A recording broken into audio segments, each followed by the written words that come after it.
Dear students, today we are going to study about pre-labor rupture of membranes, that is also denoted as PROM. Let's start with its introduction first. What is PROM? Spontaneous rupture of membranes any time beyond 28th week of pregnancy but before the onset of labor is called pre-labor rupture of membranes, right? अब ये क्या है कि जब भी 28th week of pregnancy के बाद जो मेम्ब्रेन्स हैं वो स्पॉन्टेनियसली रप्चर होने लग जाएं, अपने आप ही रप्चर होने लग जाए जो मेम्ब्रेन्स हैं, ठीक है, बट अभी लेबर पेन स्टार्ट नहीं हुई है, ठीक है, उसको हम क्या बोलेंगे? Pre labour rupture of membranes, right? एक और टर्म है that is called term PROM. इसमें क्या है? When rupture of membranes occur beyond 37 weeks but before the onset of labour. अब क्या है? 37 वीक्स जो है प्रेगनेंसी के कंप्लीट हो चुके हैं, बट अभी क्या है? ऑनसेट ऑफ लेबर नहीं हुआ है, लेबर अभी स्टार्ट नहीं हुआ है, यानी 37 वीक्स ऑफ प्रेगनेंसी तो कंप्लीटेड है, टर्म प्रेगनेंसी है, बट लेबर पेन अभी स्टार्ट नहीं हुआ है, प्रोसेस ऑफ लेबर अभी स्टार्ट नहीं हुआ है. उससे पहले अगर जो मेम्ब्रेन्स हैं वो रप्चर हो जाते हैं, it is termed as term PROM, की term pre labour rupture of membranes है. ये pre labour rupture of membranes, but ये क्या है? टर्म पे है, term pre labour rupture of membranes. When it occur before 37 completed weeks it is called pre term pre labour rupture of membranes, right? कि जब 37 weeks अभी तक complete नहीं हुए हैं और लेबर भी अभी स्टार्ट नहीं हुई है, और क्या होता है? मेम्ब्रेन्स जब रप्चर हो जाते हैं 37 कंप्लीटेड वीक्स से पहले, उसको हम बोलते हैं pre term pre labour rupture of membranes, right? और लास्ट टर्म क्या है इसमें? Rupture of membranes for more than 24 hours before delivery is called prolonged rupture of membranes. अब क्या है? प्रोसेस ऑफ लेबर स्टार्ट हो चुका है, ठीक, बट जो ये मेम्ब्रेन्स हैं ये रप्चर कर चुके हैं, और ये मेम्ब्रेन्स रप्चर हुए को मोर देन 24 आवर्स हो चुके हैं, यानी 24 घंटे से भी ज़्यादा हो चुके हैं, तो हम इसको क्या बोलेंगे? Prolonged rupture of membranes, right? आगे देखते हैं. इंसिडेंस रेट अगर देखा जाए इसका तो कितना पाया जाता है? 10% इन ऑल प्रेगनेंसीज. अब बात करते हैं कॉजेज़ की. सबसे पहला कॉज है प्रॉम का increased friability of the membranes. ये जो वर्ड है फ्राइबिलिटी, इसका क्या मतलब होता है? कि कोई भी चीज़ जो है वो आसानी से टूट सके या फट सके, राइट? क्रिस्पी या ब्रिटल टाइप्स हो जाती हैं, राइट, जो इजीली टूट जाती हैं या तोड़ी जा सकती हैं, राइट? तो यहाँ पे जो इंक्रीज्ड फ्राइबिलिटी ऑफ मेम्ब्रेन्स है उसका कारण क्या हो सकता है? Decrease tensile strength of the membranes. किसी भी चीज़ की जो टेंसाइल स्ट्रेंथ होती है वो क्या होती है? कि उसकी कैपेबिलिटी होती है कि वो कितना स्ट्रेच हो पाती है विदाउट टीयर ऑफ हुए या फिर बिना टूटे, राइट? तो यहाँ पे क्या है? फ्राइबिलिटी इंक्रीज होगी क्योंकि टेंसाइल स्ट्रेंथ जो है, कि जो स्ट्रेचिंग प्रॉपर्टी है वो कम हो चुकी है, राइट? तो उसकी वजह से क्या है? मेम्ब्रेन्स जो है वो टीयर ऑफ होना स्टार्ट हो जाते हैं. नेक्स्ट रीज़न क्या है? पॉलीहाइड्रोमनियोस, ज़्यादा एमनोटिक फ्लूइड इकट्ठा होने की वजह से क्या है कि जो ये मेम्ब्रेन्स हैं वो रप्चर हो जाती हैं, राइट? नेक्स्ट है सर्विकल इनकम्पिटेंस. सर्विकल इनकम्पिटेंस को हम सर्विकल वीकनेस या फिर सर्विकल इनसफिशिएंसी भी बोलते हैं. कि क्या है? ये एक कंडीशन है जिसमें जो सर्विक्स है वो डायलेट होना स्टार्ट हो जाता है और इफेसमेंट उसकी यानी थिनिंग होना स्टार्ट हो जाता है बिफोर टर्म, राइट? तो उससे क्या है? चांसेस बढ़ जाते हैं pre labour rupture of membranes के. आगे है मल्टीपल प्रेगनेंसी. ये भी अंडरस्टूड है कि मल्टीपल प्रेगनेंसी की वजह से क्या होगा? मेम्ब्रेन्स पे ज़्यादा लोड आएगा और उस पर क्या होगा? जो टीयर ऑफ होने के चांसेस हैं वो बढ़ जाते हैं, राइट? आगे है इन्फेक्शन. इन्फेक्शन जैसे chorioamnionitis, urinary tract infection and lower genital tract infection, right? अभी कोरियोएमनिनाइटिस क्या होता है? ये इंट्रा एमनियोटिक इन्फेक्शन होती है, ठीक है, जिसमें इन्फ्लामेशन ऑफ फीटल मेम्ब्रेन्स होते हैं. जनरली ये किसकी वजह से होती है? Infection due to bacteria, right?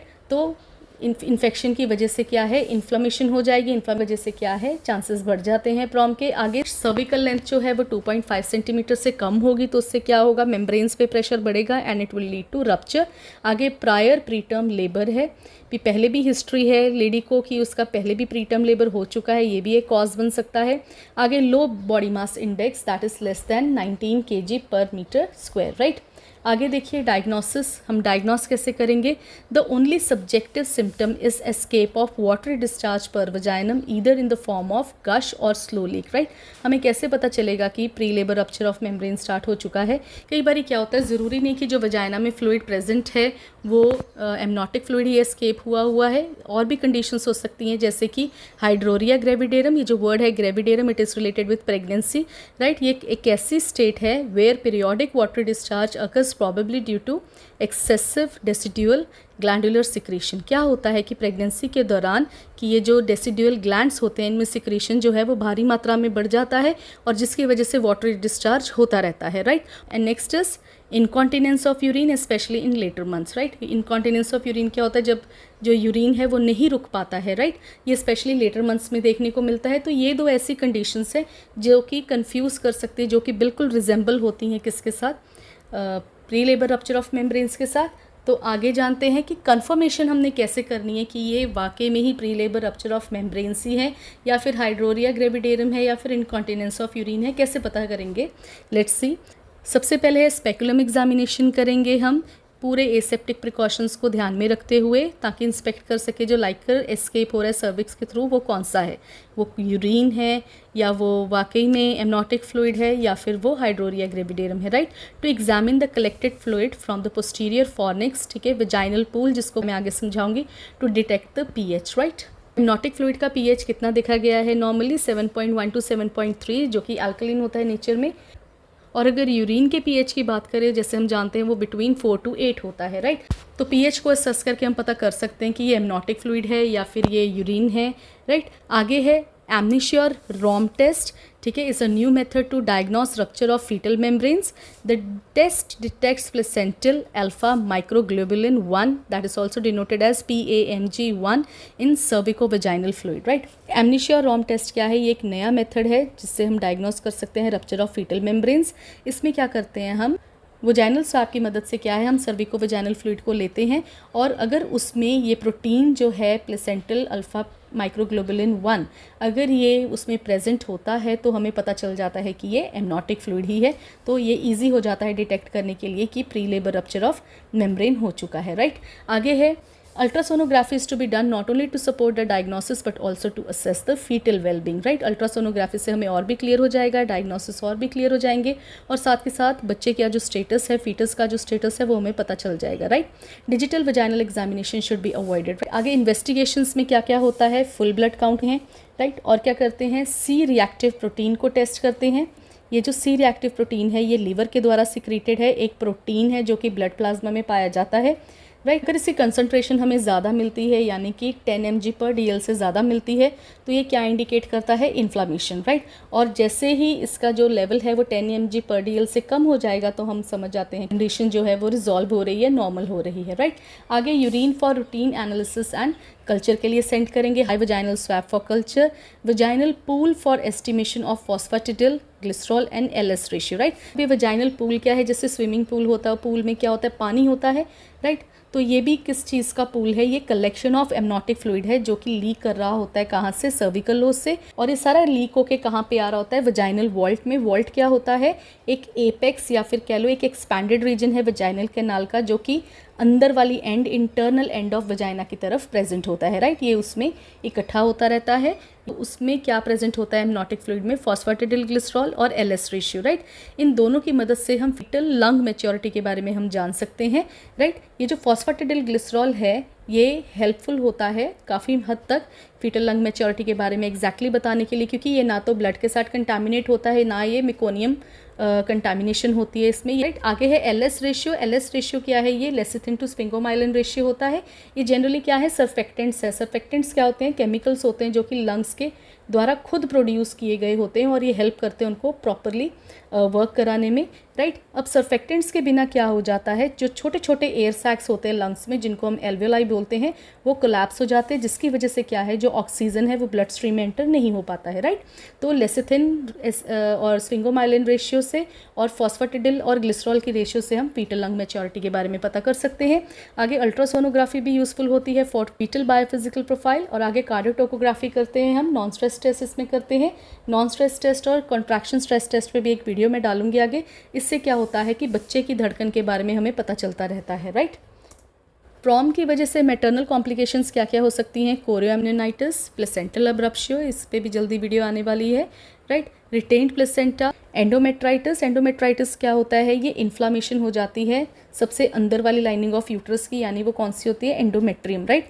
Maternal sepsis and death के चांसेस भी बढ़ जाते हैं। आगे मैनेजमेंट कैसे की जा सकती है इसकी, प्रीलिमिनरी, सबसे पहले हम क्या करेंगे, एसेप्टिक एग्जामिनेशन करेंगे विथ स्टेराइल स्पेक्यूलम। ये क्यों करेंगे, कंफर्मेशन ऑफ द डायग्नोसिस के लिए कि ये प्री लेबर रप्चर ही है मेम्ब्रेन्स की या फिर कुछ और है, and to note the state of the cervix, to detect any cord prolapse, कि कॉर्ड प्रोलैप्स तो नहीं हो गया कि बच्चा भी अंदर है और जो कॉर्ड है वो बाहर है। आगे है vaginal digital examination is generally avoided, ठीक है। Patient is put to bed rest, sterile vulval pad is applied to observe any other further leakage. आगे after confirmation of the diagnosis the management depends on. अब जब confirm हो चुका है कि ये प्रॉम का केस है तो मैनेजमेंट किन किन चीज़ों पे डिपेंड करेगी। सबसे पहले है gestational age of the fetus, condition of the patient कि पेशेंट लेबर में है या नहीं है, या कोई इन्फेक्शन तो नहीं प्रेजेंट है, और देखते हैं कि अगर डिलीवरी होती है तो क्या फीटल सर्वाइवल के चांसेस हैं या नहीं है। और साथ के साथ हम क्या करेंगे, maternal pulse, temperature and fetal heart rate जो है 4 आवर्ली मॉनिटर करेंगे, राइट। अगर ये केस है टर्म प्रॉम का, यानी 37 वीक्स ऑफ जेस्टेशन कंप्लीट हो चुके हैं बट स्टिल ये pre labour rupture of membranes है, तो इसमें हम क्या देखते हैं कि अगर पेशेंट लेबर में नहीं है और ना ही कोई एविडेंस है इन्फेक्शन का, कोई साइन नहीं है, और फीटल डिस्ट्रेस है वो भी एब्सेंट है, राइट, तो हम क्या करेंगे, उसको केयरफुली हॉस्पिटल में ही रखेंगे और उसको ऑब्जर्व करेंगे। 90% केसेस में क्या कहा गया है कि 24 आवर्स के विद इन अपने आप ही जो स्पॉन्टेनियस लेबर है वो स्टार्ट हो जाता है। अगर इन केस पेशेंट लेबर में है और कोई साइन है इन्फेक्शन का या फीटल डिस्ट्रेस प्रेजेंट है तो क्या होगा, सिजेरियन सेक्शन होगा, राइट।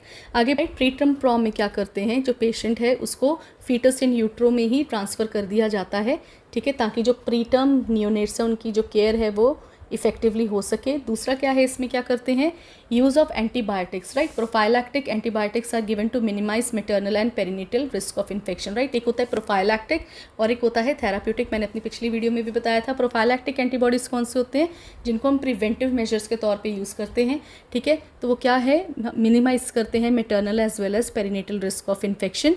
दूसरा intravenous ampicillin, amoxicillin and erythromycin for 48 hours followed by oral therapy for 5 days और until delivery is recommended, right. इसमें अब इन एंटीबायोटिक्स को एडमिनिस्टर कैसे करते हैं, इंट्रावीनस एम्पिसिलिन, एमॉक्सिसिलिन और एरिथ्रोमाइसिन को 48 आवर्स तक चलने देते हैं और followed by oral therapy for 5 days, right. उसके बाद ओरली 5 days के लिए रिकमेंड करेंगे और until delivery is recommended, right. जब तक डिलीवरी नहीं होती तब तक चलने देंगे, right. Next is use of corticosteroids. Corticosteroids क्या करते हैं, दे stimulate surfactant synthesis against RDS इन प्रीटर्म नियोनेट्स, राइट। ये जो सर्फेक्टेंट है हमने पहले ही डिस्कस किया है कि ये एक लिक्विड होता है जो कि लंग्स खुद बनाते हैं, ठीक है, ताकि जो एयरवेज हैं वो ओपन रह सके एल्वियोलाई, और जो ऑक्सीजन है वो इजीली ब्लड स्ट्रीम में एंटर कर जाए और जो नियोनेट है उसको आरडीएस रेस्पिरेटरी डिस्ट्रेस सिंड्रोम से बचाया जा सके, राइट।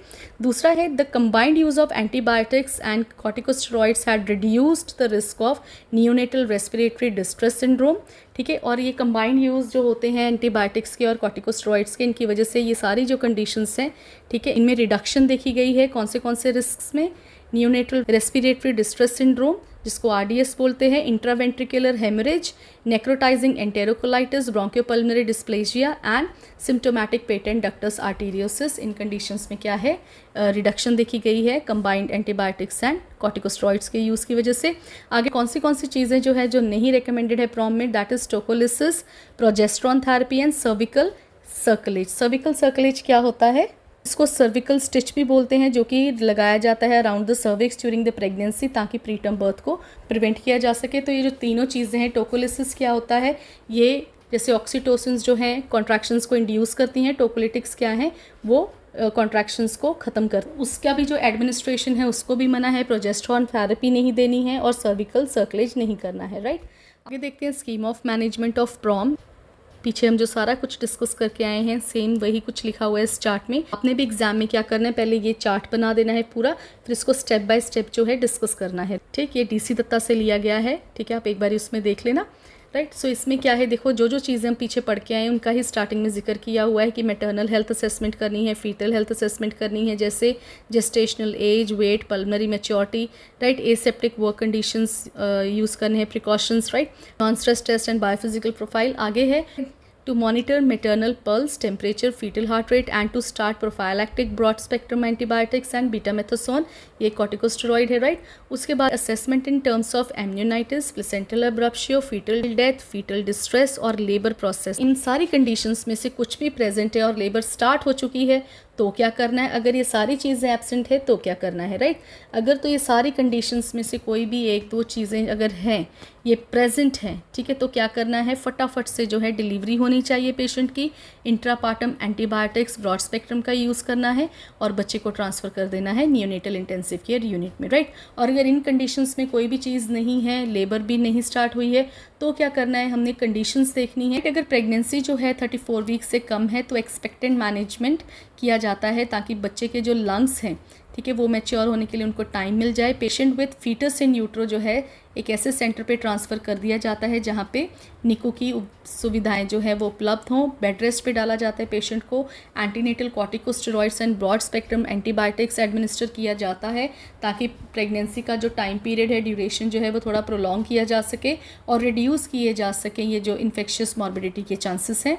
अगर पेशेंट जो है 34 से 37 वीक्स के बीच में उसकी प्रेगनेंसी है तो क्या करते हैं, वेट करते हैं for the spontaneous onset of the labour. और कितने टाइम के लिए वेट करते हैं, 24 to 48 आवर्स तक वेट करते हैं। अगर नहीं स्टार्ट हुई है लेबर तो क्या करते हैं, induction of labour with oxytocin करवाया जाता है, या फिर अगर कोई ऑब्स्टैट्रिकल कॉम्प्लिकेशन अराइज हो जाती है तो फिर सिजेरियन सेक्शन किया जाता है, राइट। आगे है टर्म प्रेगनेंसी, यानी 37 वीक्स जो है वो कंप्लीट हो चुके हैं, राइट। अगेन वेट करते हैं for the spontaneous onset of the labour for 24 hours only, और फिर अगर ये ना काम आए तो फिर अगेन इंडक्शन ऑफ लेबर होता है with the help of oxytocin.